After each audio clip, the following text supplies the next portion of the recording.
Chase after money and security, and your heart will never unclench. Care about other people's approval, and you will be their prisoner. Do your work, then step back. The only path to serenity. Lao Tzu. I really want to focus in on the line, care about what other people think, and you'll always be their prisoner. Why do we seek attention and validation from people who don't even like themselves? I once had a very special person tell me, "Why do you care about what other people think? Most people don't even like themselves. How can you expect them to like you?" Have you ever wondered why we're living to standards other people have set for us? Who created the idea of perfection that we're trying to attain? The body types that we work out for, the clothes we buy that are on trend, the need to feel like we're constantly being productive. What is the voice of fear in our heads that upholds these standards? Is it our unapproving parents, childhood bullies and/or friends, peers or coworkers who make us feel the need to fit in? All right, you won't survive if you leave the group, or at least you think you won't. There's this archaic part of our brain that's constantly telling us that if we leave the group, we won't survive.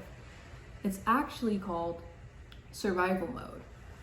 And in the early days of being a human being on a giant floating rock in space, we kind of had to stick together. Being united kept us protected against the dangerous surrounding elements, and it was necessary for our safety and survival. We were still learning how to make fires, hunt, and finding out which plants were safe to eat, which could heal, which made us itchy, and sometimes which caused us death. The group was necessary for having knowledge in a defense against the elements. But with some time, we genuinely developed. We created homes with built-in fireplaces. We created markets where you could buy affordable foods. We kept files of what plants affected us and how they affected us. Being able to survive alone has become easier and easier. Our survival no longer depends on the group or the tribe, and yet the average Joseph or Josephine is still feeling and felt the need to fit in. Why? Being a human being who knows that they're on a giant floating rock in space. We're gonna tackle two subjects in this section, and first we're getting started with trust. A lot of us have problems trusting others, but it's because we often don't trust ourselves. Some might say it's because they trust themselves that they don't trust others. But how you trust others is a reflection of how you feel about yourself. Confidence, which is the level of trust you have built within yourself to know that you are capable, is directly connected to the validation that you seek from others. Now, there's a few reasons that the trust within ourselves is limited or has been limited in the past, and it all starts with childhood. Did your parents validate you consistently, emotionally, physically, and spiritually? Let's start off with emotions. When you were angry and you needed to vent, could you talk about those frustrations openly? When you were sad and you needed to cry and you needed your parents to hear you out, could your parents hear you out during those times? When you were happy and you were celebrating, could your parents celebrate and enjoy with you? These are all things that need to be done consistently in order for you to have a good foundation of confidence to be built on. If at any point you weren't able to vent your frustrations and anger properly, and it was shunned or it was made to seem like your anger was an unnecessary emotion or one that was too much to deal with. It was a nuisance if you were angry. If you were angry, it was looked at you being a problem child. Then that's going to be a shadow aspect that you have. You're no longer going to showcase the fact that you're angry because you will not receive love if you're an angry child. Being an angry child is equated to being a bad child. So instead, you repress your anger. And the same goes for sadness and even happiness. Next up would be physically. When you had a basketball game or when you had a concert recital, could you count on your parents to be in the stands cheering you on?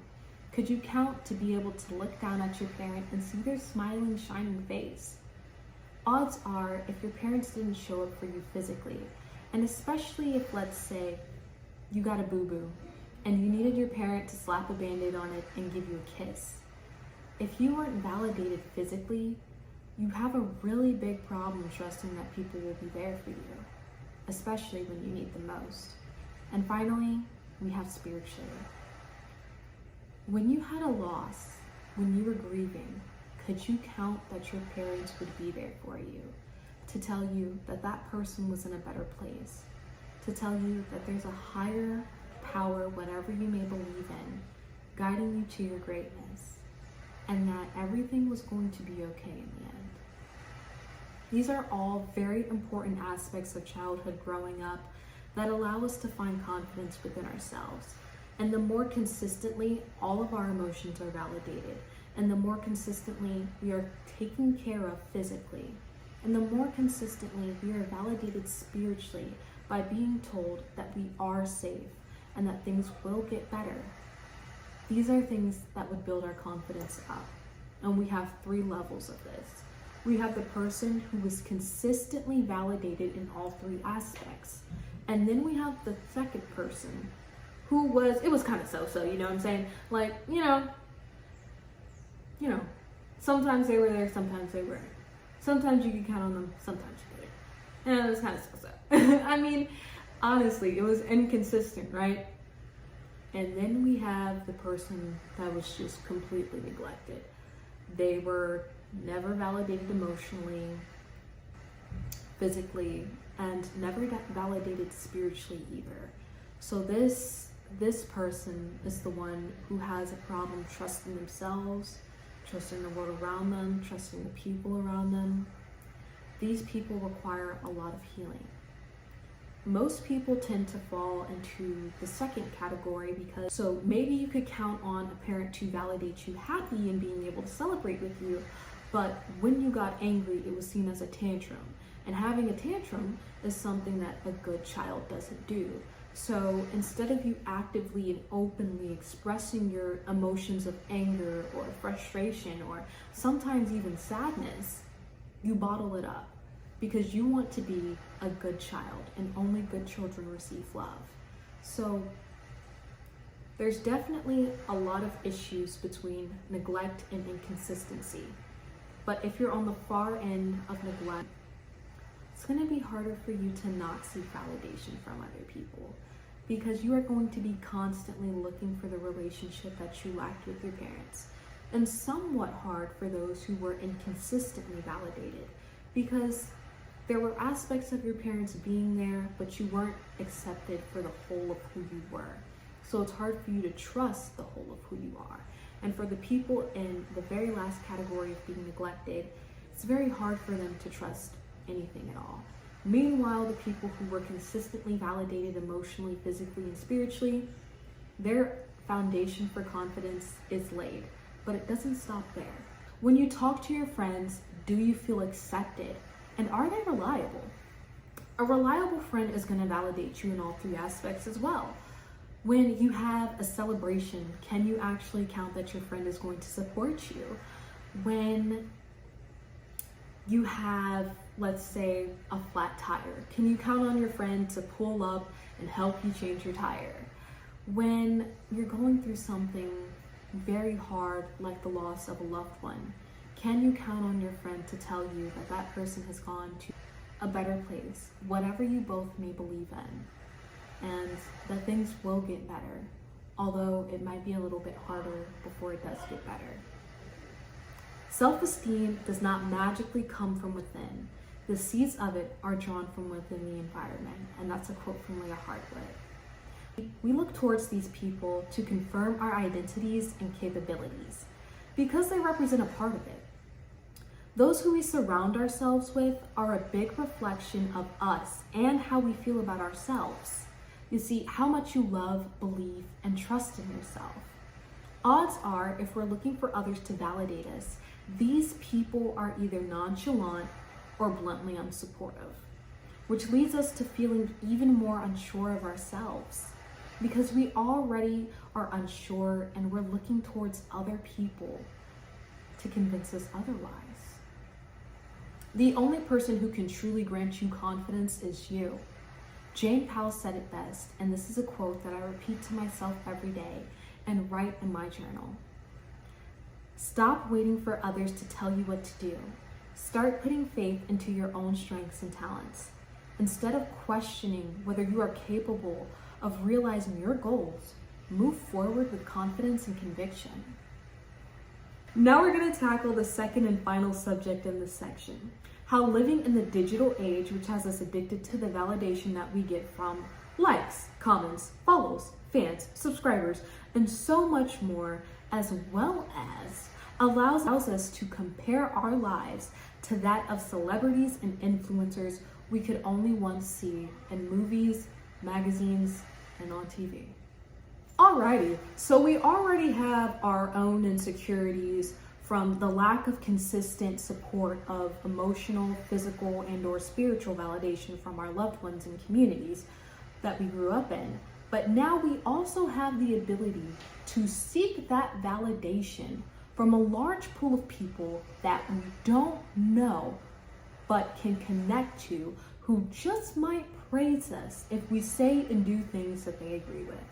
And on top of that, we now get to compare ourselves to seemingly perfect celebrities, influencers, family members, friends, peers, and/or co-workers, sharing the best parts of their lives with us. Wonderful. Is it any wonder why authenticity is so rare when it's rejected in favor of what fits the standard? It's a quote by me. We all have acne, and yet it's rarely seen. It's like a mystery online. Our teeth aren't perfectly white, but everybody looks like they have a fresh pair of veneers. Who created these politics? Who created the standard that the photos we post have to look like they came out of Vogue magazine or they're not Instagram worthy? And I love Vogue magazine, but we as average people, especially if you're not a creator, should not aspire to look like we came out of it. I stopped editing my pictures online because I was editing out things that were normal. Acne, a little, string hanging from my dress. Who cares? And to this day, I'll have people asking me what filters I'm using or what app I'm using, and I'm using nothing. I'm using nothing. Honestly, no one has noticed. No one has noticed that I've stopped editing my pictures. People still think that I'm doing something to them. Odds are, if you follow me on any of my social media, you haven't noticed and you think I look the same, right? Maybe even better. I think I look better without the filters. When I started my page, I simply did it for fun. Now I have a platform and a beautiful community of lovely people who engage with me, of over 5,000 members, and that grows every single day. And at some point I became self-conscious. Though I started to care about how many likes I got, how many comments I got, how many follows I got. And I would actually DM my posts to people, and I always edited every picture. Now I know editing photos isn't about removing imperfections no one will notice, because they're simply going to stare at it for 3 seconds, double tap, and go on about their day. It's so funny when we think about it. It's about creating a vibe, giving them an aesthetic that matches your creation and mood, not for other people, but for yourself. For example, the beauty of light and dark academia, and I'll put some examples right on the screen in case you haven't seen any, because they're beautiful. Okay, I am a major fan of both. I listen to playlists curated for both, and I live my life in both daily aesthetics because I love the light and the dark, right? So light academia gives me this feeling of being a whimsical princess who's studying because I'm in succession to be the queen, and I have to hold down the kingdom and stand in my power, right? It's beautiful, it's free, it's fearless, but it's bold, right? And then there's dark academia, and it makes me feel like this misunderstood genius who's constantly trying to study and improve themselves just so they can showcase how brilliant they are to this world that misunderstands them. It's a vibe. It's just a whole vibe. This is just how I feel. I want to say all of that to say that these aesthetics that you see These are all meant to curate a vibe. None of them are meant to be perfect. None of them are meant to remove imperfections. They're all about creating a mood, because this music makes me feel these things. These images invoke these feelings in me. And that's what we're trying to do. If you want to get a lot of engagement online, simply invoke people to feel. That's how you get a response. Make people feel something. And that's why light and dark academia are so coveted. You might worry about your like, follower, subscriber count, whatever it is that you have. And I used to at some point too, but I realized these websites are made for you to be addicted to them. They trigger a chemical response in our brains called dopamine, which I'm sure that we're all aware of by now, that then allows us to feel validated until our next post. And if your next post doesn't get the same amount of likes or more as your last post, you'll be sure to delete it. So then that way you can get that good old rush of validation from other people that you don't know. And even if you do know them, why do you care if they validate you? But it's a good rush, isn't it? Most of the internet is bullshit. And I'm not gonna blur that out. It's bullshit. Sorry, kids. Majority of the posts that we're seeing are curated with a great amount of effort, man. Things like Facetune, filters, and keywords for them to be easier to find. A lot of these people want your validation too. Not every single person does, but a lot of these posts are curated for validation. You would be amazed at how many people will buy something simply to post it, simply to share it. It is astounding. All of these posts are being generated to take something very valuable away from you, your attention. So while you're constantly scrolling on your timeline, focused on why someone else or everyone else has something that you think you don't, you're not paying attention to what it is you have to offer the world and what it is that sets you apart from the people that you're comparing yourself to.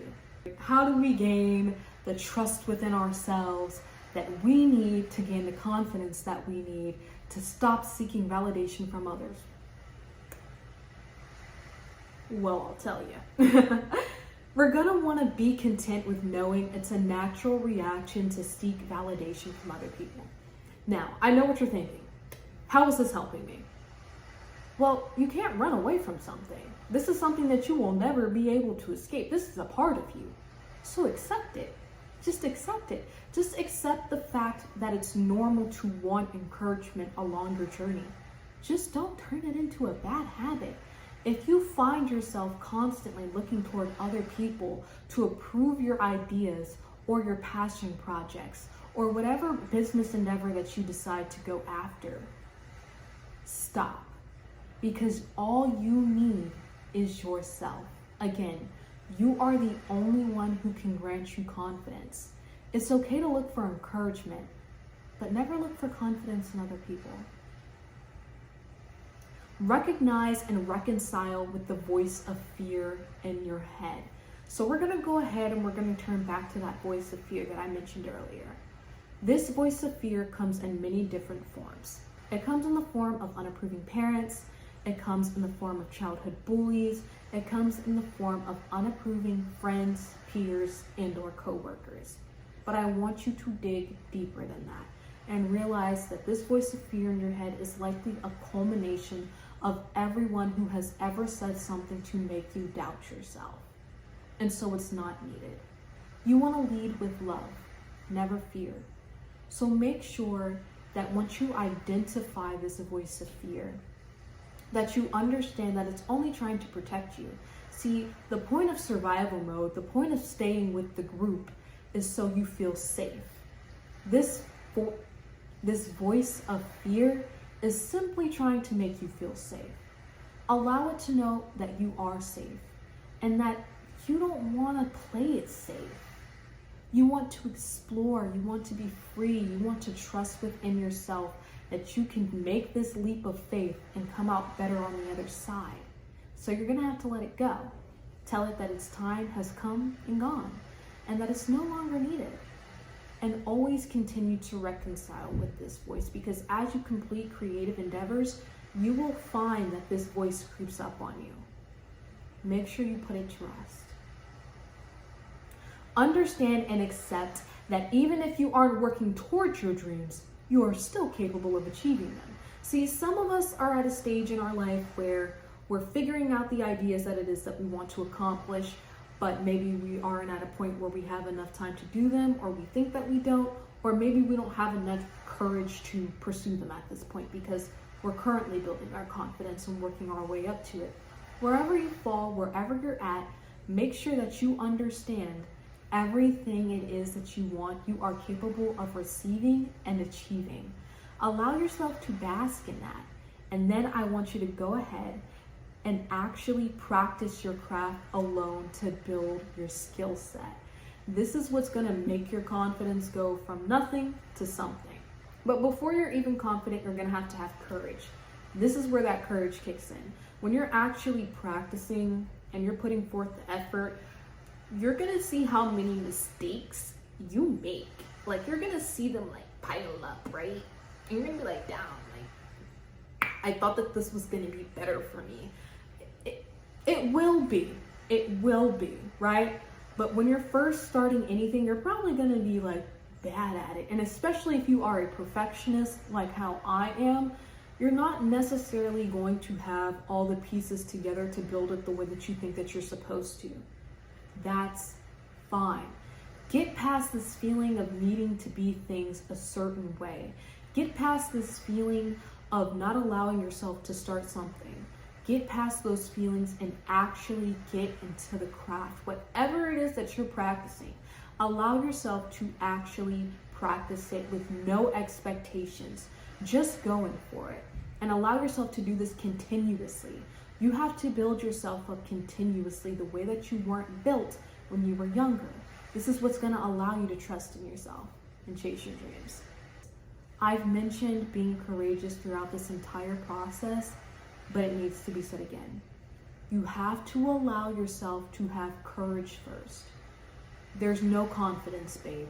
There's no confidence, and there's absolutely no faking it until you make it either. You have to be courageous. You actually have to find it within yourself to continue forward, even if things aren't turning out the way that you want them to. It's okay. It's okay to be scared. You still have to do it. Do it scared. Take actions towards your goals and appreciate what you receive and what you're rejected from. So you'll find that once you actually have the courage to pursue something and do it consistently, that you may not be wielding the results that you want, but you will wield some results. And that's what matters, all right? So let's say you're a painter and you're having your first art gallery. And so you're expecting, let's say 100 people to come, and then like 5 people show up. That's 5 more people showing up than not. That's what you want to focus on. You want to be so thankful that the other 95 people didn't show up, because maybe those 95 people would have brought your courage down. Maybe having so many people there would have brought you anxiety. Maybe the things that they said would have brought you distress. Be grateful for the 5 people who showed up and who will continue to show up to your art galleries, and then spread the word around. You have to allow yourself to show gratitude for what it is that you have. Everyone starts from zero. Everybody starts at zero. Before Beyonce was Miss Beyonce, all in his mouth like liquor, okay? She was just Beyonce. You know what I'm saying? The girl around the block that's won like a lot of awards for all the competitions that she's been in. Wonderful. But she wasn't world renowned. Nobody knew her name except for maybe the people in her city. And she knew that she had to work her way up. It's important to remember that she didn't just start this way. She worked her way through this, and she was grateful every step of the way. Be grateful every step of the way from when you're working your way from zero. You have to start at zero to make sure that this is really what you want. If only 7 people coming to an art gallery or 5 people coming to an art gallery discourages you enough for you to quit, maybe art isn't for you because you're not doing it for you. Appreciate everything that you do for yourself, right? Check in with yourself and make sure that you love what you're creating and that you're having fun while you do it. This is incredibly important. Love what you do and have fun while you do it, or you won't want to do it. I've noticed that when you're doing something, there's two hurdles, right? There's the hurdle of actually starting the project, and then there's the hurdle of actually being consistent with the project. Two hurdles, one hurdle that you're just gonna have to jump over once. The second hurdle, you're gonna have to keep jumping through, keep jumping through, keep jumping through. And so this is what's gonna separate your desires from your standards. If you desire to have a world-renowned art gallery, when you first start off, you're not going to be world-renowned. And you have to understand that, and you have to allow yourself to work through that. What makes it all right is the fact that you love each and every painting in your art gallery. The fact that you put passion into it and you had fun while you were creating it. That's what's gonna allow you to keep having those art galleries to a point where you grow to become world-renowned. Next up, I want you to pause and ask yourself if you genuinely like what you've created. Just pause. Just give yourself a second. Pause before you post it. Pause before you share it with another person. Just pause. After you've created it, genuinely ask yourself if you love what you've created. Genuinely ask yourself if this is something that you're proud of. Odds are it will be, because it's hard not to enjoy the things that we create. Whether it's a poem, an art piece, a video, whatever it is, actually pause and ask yourself if you like it. And then before you share it, again, pause. You're gonna wanna do this because it gives you a moment to reflect within yourself. Hey, I made this, I created this, and I trust my vision. I trust what I've created. I trust that it's brilliant, that it's beautiful, and that it's worthy. And now I'm ready to share it. Because when you share something with the world or you share it with another person, you open it up for criticism. And when you're opening yourself up to that criticism, you want to make sure that this is something that you can stand 10 toes down on. I love the song that I made. I love the art piece that I created. I love the video that I posted. Make sure that you can stand on it. Otherwise, like that Instagram post, you may end up deleting it in hopes of getting that sweet validation. And finally, my absolute favorite. Know that you are becoming great. Know that you are great. And know that the rest of the world will catch up later. This is so very important. This is how you're going to stop seeking validation from people. Because when you are certain within yourself that at the least you are becoming great, never fake it until you make it. That is the worst advice anyone could give you. Don't fake it, be it. You're capable of greatness. You know you are capable of following through. You know what you are made of. No one else can tell you. You grant yourself that confidence. So be it, breathe it, live it, and make sure that you feel this. Make sure that you are this. Because when you are great, no one can convince you otherwise. And no matter if you're starting with 0, it won't matter. Because you know that at first, only 5 people may be able to see your greatness, but the rest of the world will be able to catch on. All right, so I want to thank you guys so very much for tuning in. I had a lot of fun creating this video.